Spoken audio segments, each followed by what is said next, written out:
রাষ্ট্রধর্ম ইসলাম হবে কিনা ভোটাভুটি করতে হয়, সংবিধানে বিসমিল্লাহ থাকবে কিনা ভোটাভুটি করতে হয়। সুবহানাল্লাহ, আস্তাগফিরুল্লাহ, লা হাওলা ওয়ালা কুওয়াতা ইল্লা বিল্লাহিল আলিয়্যিল আযীম। তাহলে দেখেন, চিন্তা করেন কত বড় ধোঁকাবাজি। এখনো দেখেন, এখন যদি আপনারা বলেন যে আমরা সবাই ইসলামী রাষ্ট্র ব্যবস্থা চাই, একটা গণভোটের আয়োজন করা হোক, দেখা যাক কারা কারা ইসলামের পক্ষে ভোট দেয়। ঠিক আছে, দেখবেন যদি 80% মানুষও ভোট দেয় যে হ্যাঁ আমরা ইসলামের পক্ষে আছি, আমরা ইসলামী শাসন ব্যবস্থা চাই, আমরা চাই দেশের মধ্যে আল্লাহর বিধান বাস্তবায়িত হোক, ওই যে 20% মানুষ যারা চায় না, ওদের মতটাই প্রাধান্য পাবে এই সিস্টেমের মধ্যে। একটা ঘটনা একটা প্রেক্ষাপটটা জন্ম দেয়। কোঠা আন্দোলনের একটা ঘটনা ছিল, একটা ঘটনা, সেটা আজকে দেখেন সার্জিসদেরকে নিয়ে আসছে এই জায়গায়, নিয়ে আসে নাই? একটা ঘটনা একটা নেতৃত্বের জন্ম দেয়, একটা রেভলিউশনের জন্ম দেয়।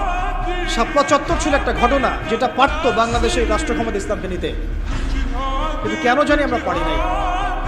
হয়তোবা আল্লাহ পাক আরো ভালো কোনো পদ্ধতি আমাদের জন্য রেখেছেন, হয়তোবা। তবে কোনো কোনো ঘটনা আমাদের সামনে আল্লাহ পাক ঘটান, যেগুলোর মধ্য দিয়ে একটা রেভলিউশন হয়ে যেতে পারে।